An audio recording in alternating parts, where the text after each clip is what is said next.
Behind us is the new Kia Picanto. Now back in 2011 the second generation model was released, and from the third generation you can see that they've clearly got the German premium brands in their sights. Now we've been giving this little city car some big challenges. Already in our first day of reviewing this car, it's been down to London and back. We're now back up in the Lake District putting this car to the test. So we're going to see how a city car handles around the country roads of the Lake District. I'm going to be testing the practicality, the functionality, and I'll be road testing it, seeing how it handles, how it accelerates, and just seeing how a city car really copes when you're on twisty roads. Then we're going to bring you our verdict on whether or not this is the car for you.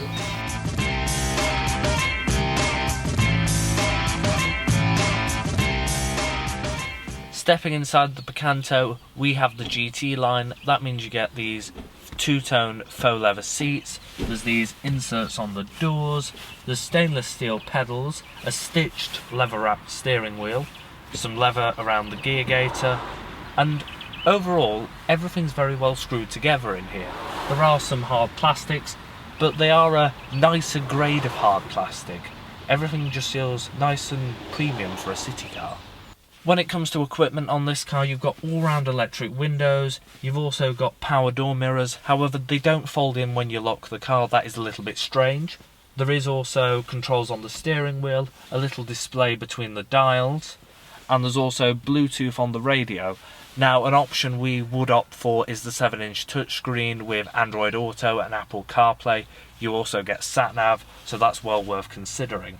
There is air conditioning, a heated rear screen, and there is USB auxiliary and a 12-volt socket down there. When it comes to practicality, you've got loads of headroom and plenty of legroom as well. There's lots of adjustment in the seat, however there is no height adjustment, and the steering wheel has height adjustment but no reach adjustment. Saying that, on long journeys we've been comfortable enough, so you'll have no problems on small journeys around the town. When it comes to the door bins and your storage areas, there's loads of space as well. You've got enough space in the door for a bottle of water. There's these funky cup holders down here, a little shelf to store something like your iPod or phone. There's a really tiny little dinky armrest, and there's also a very large glove box considering the size of this car. Stepping into the back of the car is very easy. Because the doors open nice and wide, it's easy to get in and out of.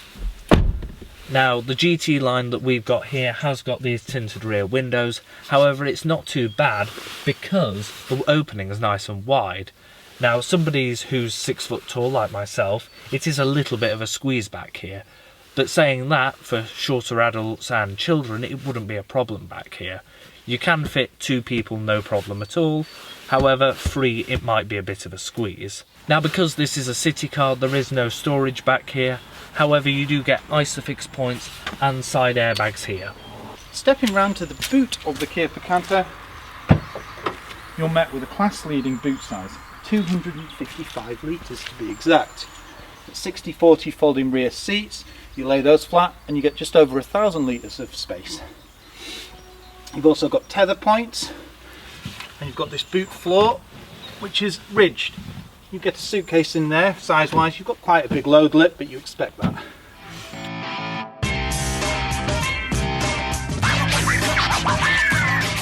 The Picanto really stands out from the crowd, especially in this GT line trim.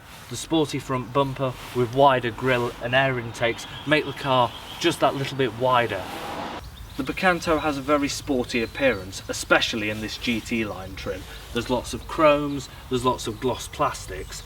The bi-projection headlamps are some of the best we've tested.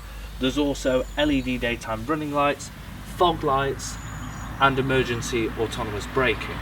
Thanks to this sporty styling and the sculpting on this car, it appears wider than the previous generation. Coming to the side of the car, you've got 16-inch alloy wheels with a 195/45 profile. There's also these sporty side skirts and chrome strips along the bottom of the window line. On GT Line S models, there is an electric sunroof and smart key available as well. When you get to the back, you've also got disc brakes, which is quite something for a sporty little car. Coming to the back of the car, the sporty theme continues with this bumper, the glossy black diffuser. the dual exhausts, and you can also tell how wide the tyres are on this car.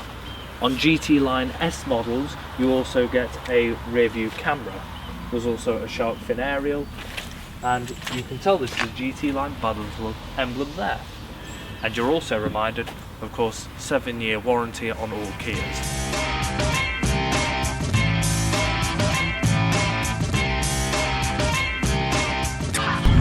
So what's the Kia Picanto like to drive?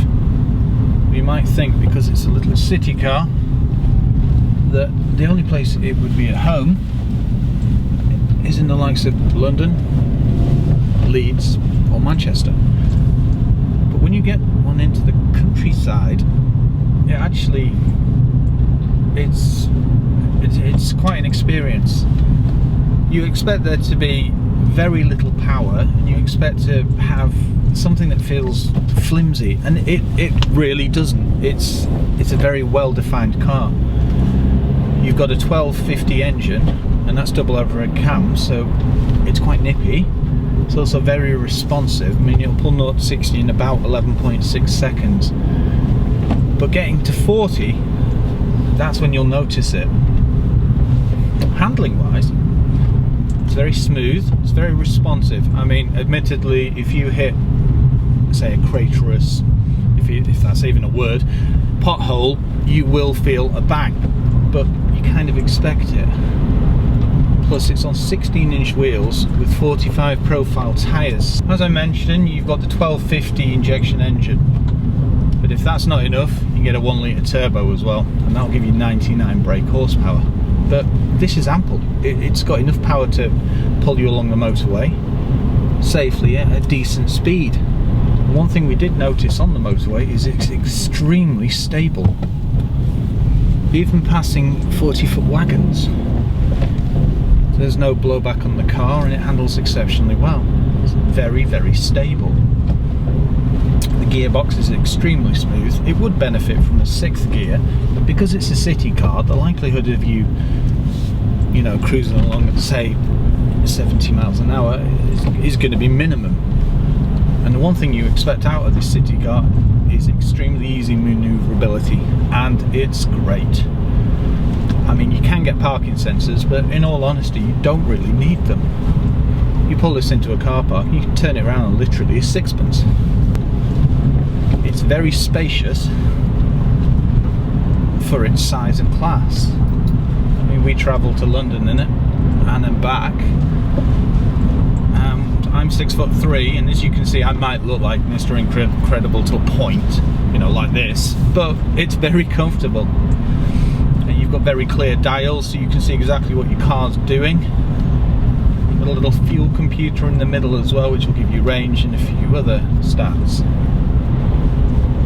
Overall, though, it's amazing for £12,500. A 4-seater, decent sized boot, economical, very reliable, and compared to the earlier Kias, it looks great and makes you feel amazing. If you're looking for a city car, it's definitely one to consider. It really is. Now, one thing about a small car is it's very responsive. It's got a wheel at every corner, which means its handling and stability is superb. If you point it, it goes. But it feels very well controlled. It's explaining it. It's a hard one to explain because it's very responsive. It's very tight, yet it's light enough when you're manoeuvring to be able to spin it round and get it in a parking spot. Reversing around corners and other manoeuvres are, you know, very, very simple. One thing you're going to be looking for in this car is economy, and this car boasts 74 on extra urban miles per gallon. Now, when we were driving it on the motorway, we were getting about 40 to the gallon, and that was travelling at around 70 miles an hour. But when we've had it around the country roads, I mean, literally, the dial does not move. It's amazing. It reminds me of old Fiesta 1.1s in the 90s. It's phenomenally economical. Now when you fill a car normally you're expecting 60, 70, 80, 90 upwards. But with this car you can fill it with about 41 pounds, and that's a 35 litre tank. Now admittedly, if you're travelling from say John O'Groats to Land's End, you're going to fill it at least 4 times. But every time you fill it, it's not particularly expensive, so it's something that you're happy to do. And the likelihood is you don't buy a city car to do long haul journeys.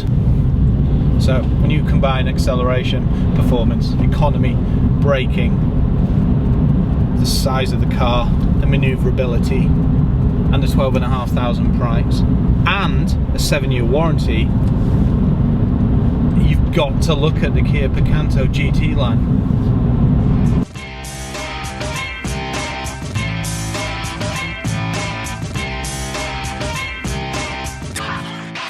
So what's our verdict of the Kia Picanto? Well, you can see from its great looks, it's the perfect spacious city car. When it comes to practicality, it's more than enough for a little city car. It is a little bit cramped in the back, but it does have a class-leading boot. Range-wise, I mean, you'll get about 75 to the gallon, but on urban, you're talking 40 to 45, and it's a perfect car for the motorway, despite its size. There is that 1 litre turbo engine as well, if you're looking for something with a little bit more performance. And even if you want more, you can get the S model. Now that'll give you an electric sunroof, reversing camera, keyless entry, 7-inch touchscreen, heated seats. Yeah.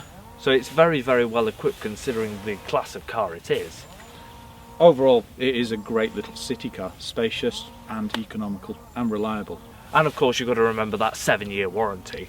And if you're wondering how a car of this size drives, handles exceptionally well. It's got the performance it needs, the gearbox is very smooth. It's only 5-speed, but you kind of expect that in a city car, and it's great. If you're in the market for a little city car, the Kia Picanto is well worth looking at. For more great impartial car reviews, please check out our YouTube channel. Thank you.